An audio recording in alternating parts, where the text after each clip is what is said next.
Hello and happy Thursday, everybody.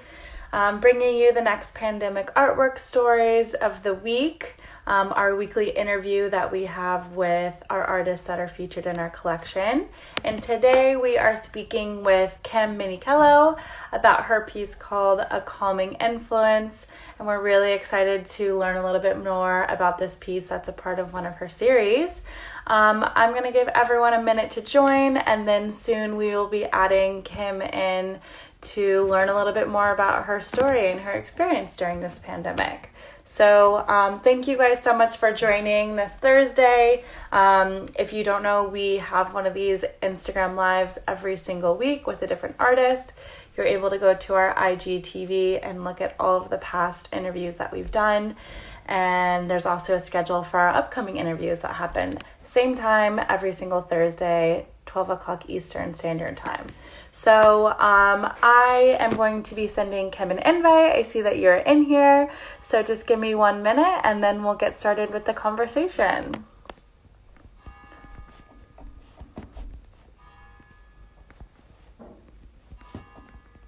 Not sure if you guys can hear the bells in the background. Hope you enjoy the church bells.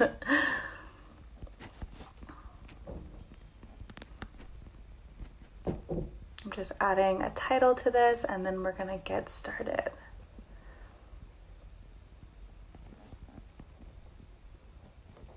Okay. Perfect. Kim, I am about to send you that request, so you should be able to come in any minute.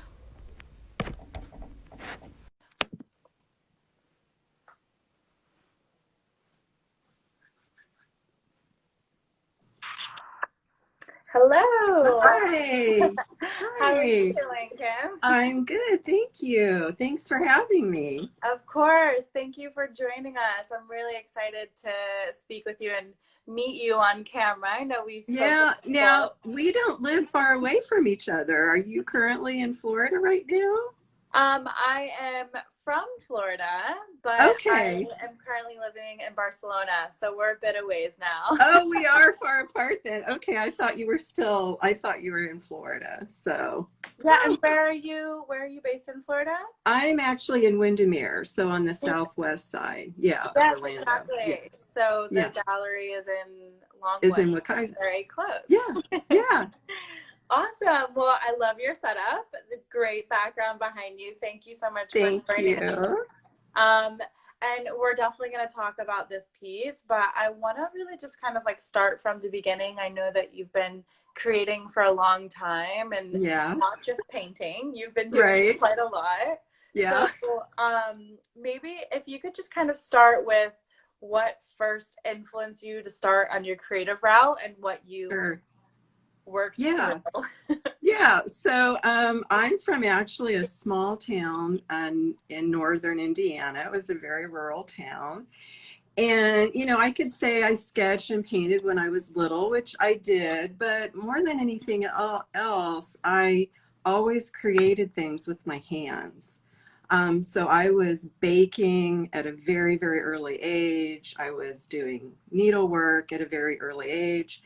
And I was part of a group, those that live in rural communities know about 4-H, Yeah. which is an organization that if you start early, and I was a member of 4-H for 10 years from grade school up through high school. And there's all kinds of creative things you do to create projects and things that you exhibit in the county fair. So I think that cultivated in me, I think, a sense of creative thinking, and it made me think outside of the box, I think, creatively, even as at a very young age. Yeah. So that, I think, then inspired me to become a designer before I was a painter. Yeah. So I worked with Walt Disney Imagineering for a few years and worked on theme parks worldwide with them. But at the same time, I was interested in textile work. Even when I was in college and in my early design career, I apprenticed with a textile artist Wow. and learned silk screening and quilting, with her and her work. And I've just done a variety of creative things over the years. So as a designer and then working with Imagineering, I sort of came into painting through the back door. So at that time, I was living in the Los Angeles area in Pasadena, and I took night courses in oil painting at the Art Center College of Design, and then started to get into painting that way. But as far as my watercolor journey, it actually first started when I was traveling a lot and I wanted to keep a watercolor sketch journal. So I basically taught myself watercolor by travel sketching because I wanted to document and have a record of the places where I was living and where I was traveling to. And by keeping the watercolor sketch journals, it made me really, really comfortable with the medium to then want to, you know, get bigger pieces of paper and create studio work based on things I was observing, through my sketching. So that's how I actually started watercolor. I taught myself just by sketching, and Wow. I fell in love with the medium so much. And then I've just pursued mostly watercolor, at that point. And I exhibit all over the world. I send my paintings to various places for various shows. So Yeah. kind of came in through the back door, but it's been a great journey. Yeah, that's so exciting, and so many different mediums and even types of clients to work with. I loved some of the menus that you made, um, Yeah, yeah, restaurants at Disney, yeah. and then also really interesting to see the textile work as well. You did stuff for children's clothing, right? Yeah, when actually before my daughter was born, I started a line of children's clothing Wow. and I hand dyed. I didn't sew everything. I found like knit, 100% cotton knit blanks that I got from a source. But I hand dyed everything, and then I created a whole line of block prints. So I carved linoleum prints to then use to block print on the garments. So I did that for a few years. I was in a number of art fairs in the Los Angeles, Pasadena area, and was pretty successful, with that. And then I've also then at one point in my career started doing more work digitally on the computer, and I formed a company, had a partner, and we had an art licensing business. So I created a lot of designs that would go on products that you would buy in like Target or Bed Bath and Beyond and things like that. So I did that for a number of years too, but then I really, really wanted to work with my hands again and make things with my hands and not be so tied to the computer. And at that time, I had the opportunity to live in Hong Kong. So I just decided to devote, from that point, I decided to devote my time to actual painting. Wow, that's Yeah. incredible. What a fun background. Yeah. I mean, going through so many different types of creative outlets over the past years, have you found yourself kind of tapping into trying new things over this past couple of months with the pandemic, or have you been gravitating towards more painting, or what have you been doing over the past? Well, I have been, I was due to go on a number of trips early on. Also teach workshops. And I was due to teach a workshop in Italy in May, and then I was also going to be in a show in Fabriano, Italy, where the paper and watermark museum is in Wow. Fabriano. So those two events were, of course, postponed, and all of a sudden I had all of this free time, which I normally don't have like a concentrated block of free time because I teach a lot. So I'd always wanted to do a water lily series. And I just, at that point, it's all I wanted to paint. It just felt so comforting and calming to me to paint that subject matter. So I never had concentrated time to work on a series where I'm doing one after the other, after the other, after the other. So I think I have 5 paintings so far in the Water Lily series before I'm currently working on another series I started previously. But what that allowed me to do was try some new pigments, try some new papers. So I took some risks in that way and kind of moved away from my normal routines and tried some new things and was able to experiment more. And I think by painting in a series, it really, really helped because then I could gauge the nuances and the differences of the materials I was using. What is this paper doing for me versus this paper? And I haven't spent the time to experiment that much with Yeah. altering up my materials. So, Wow. Well, that's definitely a positive out of that yeah, conversation. yeah, And the pieces that you've created in the series are so incredible, and I'm excited to learn more about this one. But you mentioned a couple of things about, you had the chance to live in Hong Kong. You did have the opportunity, hopefully it will be coming back up in the near future, to come back to Italy. Um, right. so you've been able to live and work in so many different exciting places, and you talked about your sketch journal before. Um, so what has it been like during the past couple of months where you haven't been able to travel, and how have you, stayed motivated and inspired? Yeah, it's at first I know I was upset because I couldn't go on the trips. But then I quickly became okay with it because I was really excited just to have the focus time to paint, which is what I love to do.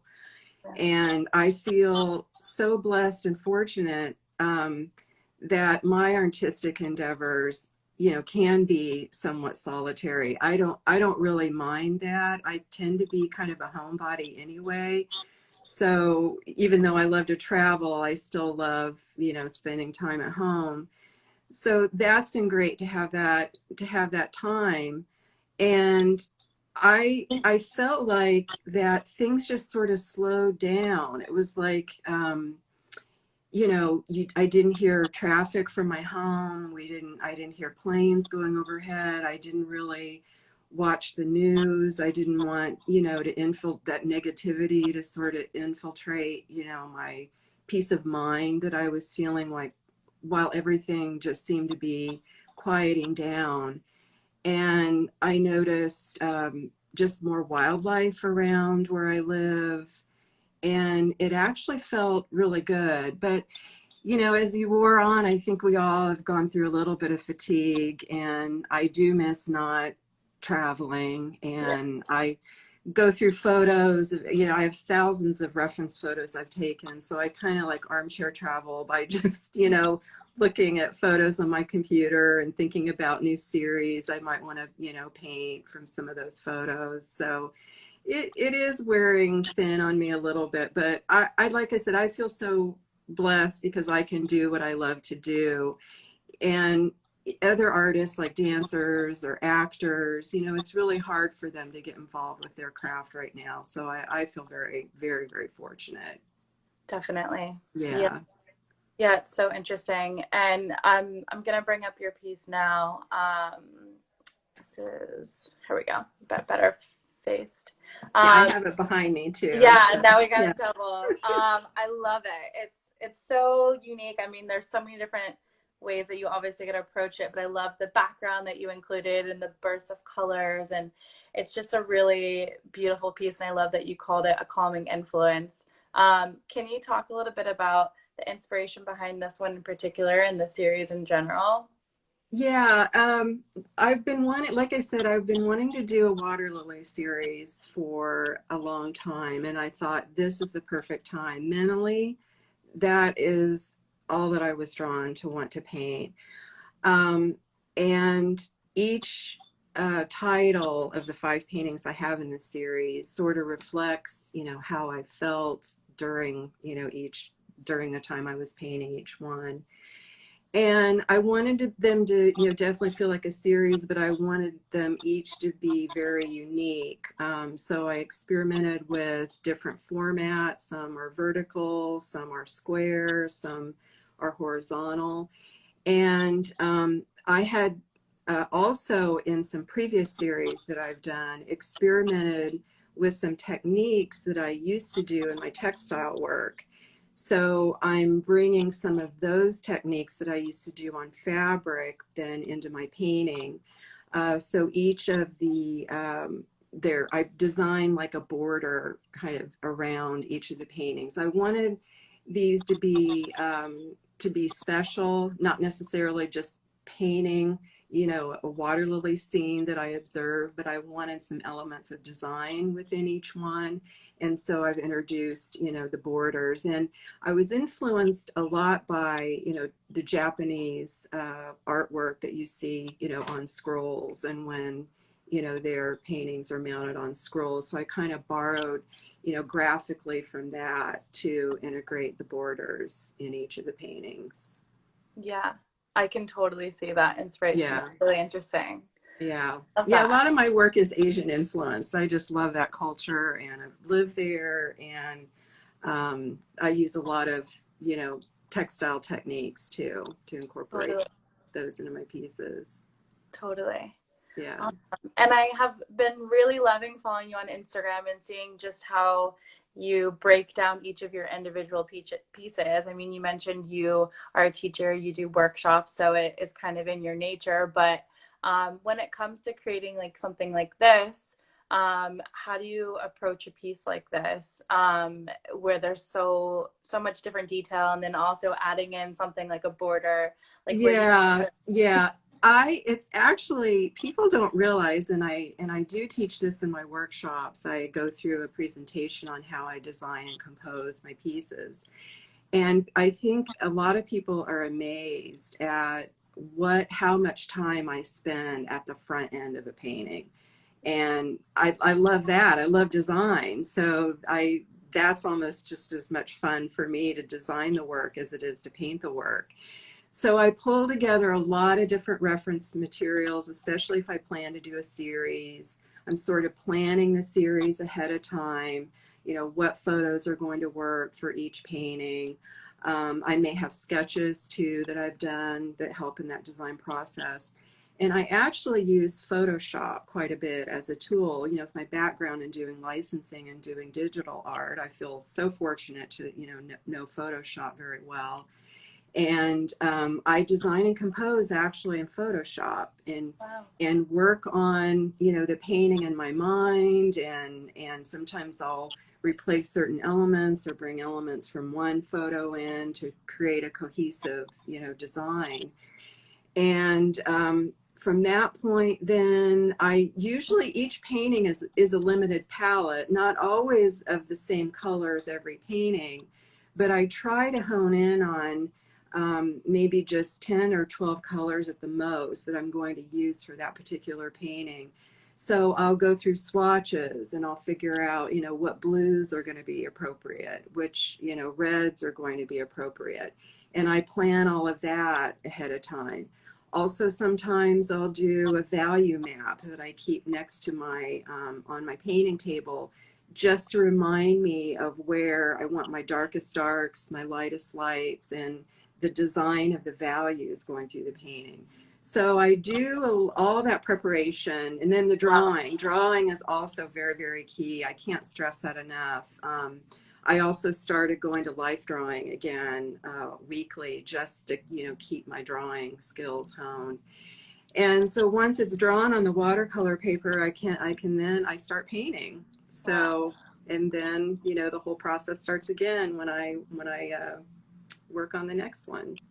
Definitely. Wow, that's so interesting. And when it comes to creating a painting that's in a series, how do you approach that? I mean, obviously, you want them to have some sort of cohesion, but also want them to be able to stand alone. So, how do you Right. kind of pick what is going to be a part of the series? Well, first I paint what I'm drawn to and what I love. And, you know, with the water lily series, you know, I have a deep interest in botany, and that kind of propelled that.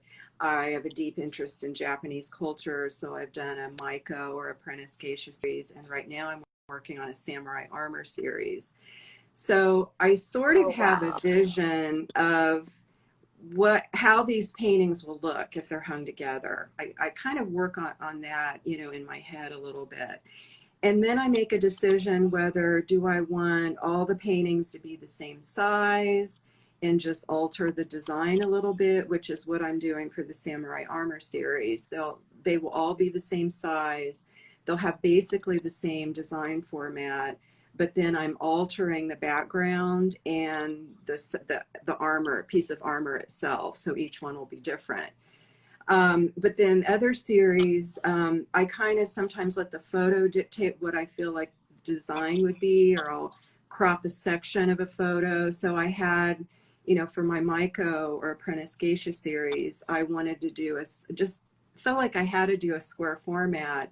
So as I'm looking through my reference material, I hone in on what part of that photo will work for that particular, design format. So in that series and the Water Lily series, like I said, I've changed the sizes and the design formats a little bit, but there's a cohesion between each painting because it's similar subject matter.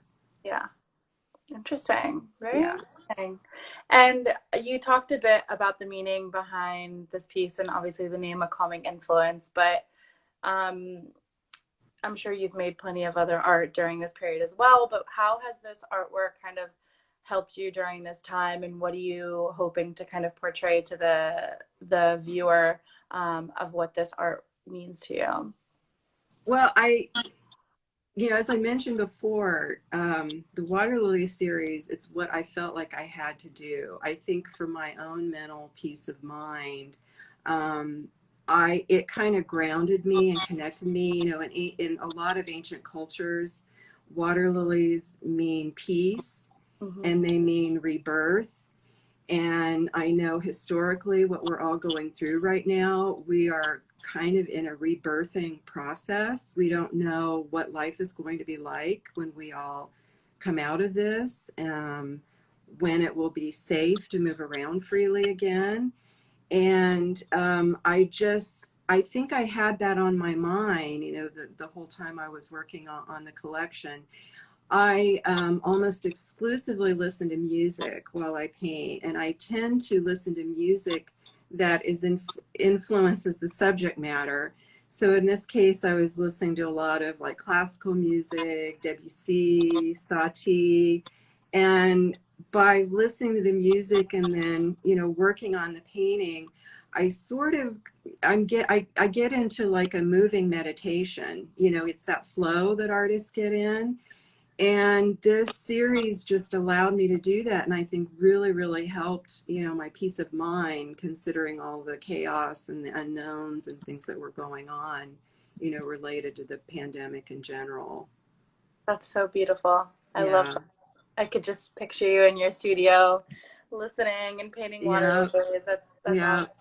And that's great that you've been staying inspired during this time. Although Yeah, and then it allows me to travel too in a way, because I lived in France. I've been to Giverny, Claude Monet's home several wow, times. And so while I'm working on this series, I also think of that. I also envision myself, walking through the gardens there, which also is very calming and, brings back a great memory of that time too. So, that's amazing. Yeah, yeah. it is. It has been really interesting to see how we've traveled through art, and I like that you said you've been armchair traveling. I think I Yeah. love that. I love that term, and that's something that I know for myself, amongst many others. We're really thankful for artists and photographers and other creatives that are creating during this time and helping us. When some people aren't able to live or go outside of their homes, however it may be. So it's definitely been an inspiration during a time Yeah, it like it, it is. It's also helped me to read books, that people have written about places they visited, or authors that have lived in overseas or in other locations. That also uplifts me and just reminds me that we'll be able to get out and about at some point. But Definitely. We need yeah, to kind of rally together however we can. And yeah. kind of speaking of that, taking a look at the Great American Painting Collection, are there any pieces that you have seen in the collection that have really just kind of spoke to you and you've really enjoyed, whether it's the artwork or the story? Yeah, there are a couple. One is it's a white egret by Sharon Reppel. And she's actually a friend of mine, and she's such a dear and kind person. I just love her so much. And I think her personality comes through in that piece. Graphically, I'm just really attracted to it. Her bold use of color. I love the format, the vertical, more tight, skinny vertical format. I think the design of the painting is really, really wonderful. And like I mentioned earlier, it kind of reminds me of right when the quarantine, or I like to say creative confinement, started. Ooh. That's the term I like to use. I was noticing a lot more birds and wildlife and birds in my neighborhood that I hadn't really seen before. And I think my husband and I even were saying we're hearing more bird song now than we usually do. And I don't know, I was really drawn to her piece. And another piece I really like is Catherine Trachok's piece of a cabin. I know she's from California, and we're both members of American Women Artists, and we've not met in person, but we correspond a lot, through social media and online. And I believe it's Donner Lake. I know she lives in Northern California. Um, and she's kind of like me, where we're both studio painters and our work is more kind of tighter and realistic in the studio, but I also plein air, and that gives me a chance to loosen up, and I know she does the same. And that it's a piece of the lake and and the cabin and the woods, and I look at that and I just think to myself, I wish I was there right now. I just want to be there. It just has this like calming, peaceful vibe to me that I really, really like. Totally. I love Yeah, those pieces as well. And it just yeah, really transports you there to that scene, and you're like, okay, this yeah, is nice. This yeah. works. I love that. And last question I have for you, just we're so thankful that you are a part of the collection, and I would love to just kind of hear from you what it's been like to be a part of the Great American Paint-In with all the other artists. Well, first I want to thank you because I feel like it's a huge honor. I feel so honored to be a part of it. And I've enjoyed, as pieces get added, I've, found new artists that I didn't know about before. So it's great to explore, works of other artists. There are also works in the collection of artists that I have admired for years, and I feel honored to be in a collection with those artists. And I think it's so important what you're doing, because you're curating um, a group of artwork, a show. And I think you guys have other plans too for even making a book of all these Yeah. pieces, a coffee table book. And what you're doing is you're capturing a really, really important moment in time. I mean, historically, this is really, really significant. And I think what you're doing, allowing artists to express how they're feeling going through all of it, how are, we all expressing our creativity, how are we handling it, I just think it's a wonderful project because you're really capturing a moment in history. And I think that's very, very important. And allowing us to be a part of it, I feel very, very privileged to be in the exhibition. Oh, that's such nice words to hear. And yeah, it is exciting to be able to document this through such a unique lens. So the book will be coming soon. We also just announced a remote exhibition. So we're going to be taking some of the pieces along the road. Hopefully, one Nice. in Florida soon at the gallery once it's Good. open. But the first one Good. will be this weekend in New York. So Good, awesome. And I think you've done an excellent job. There's just there's a variety of work there, a variety of mediums. It's just a beautiful, beautiful collection. And I love the fact that you also tried to represent an artist from every state in the United States. I thought that was a wonderful idea. That was yeah. great. Yeah, of course. I mean, every state, every person has such a different pandemic experience. And so we want to make it as diverse as possible. So, again, we're really honored to have a calming influence in the collection. And have just your support. And thank you so much for your time. I really appreciate it. Thank you. I thank you. It was so nice to talk to you and meet you. Thank you so much. Same to you. And thanks everyone else for joining. If you want to check out Kim's piece, you can see it on the website and check out all the other ones in her series as well. But thank you. Hope you have a good Thanks, rest of Ashley. Take Thursday. care. Be safe. Thank Thanks. you. Bye. Okay, bye-bye.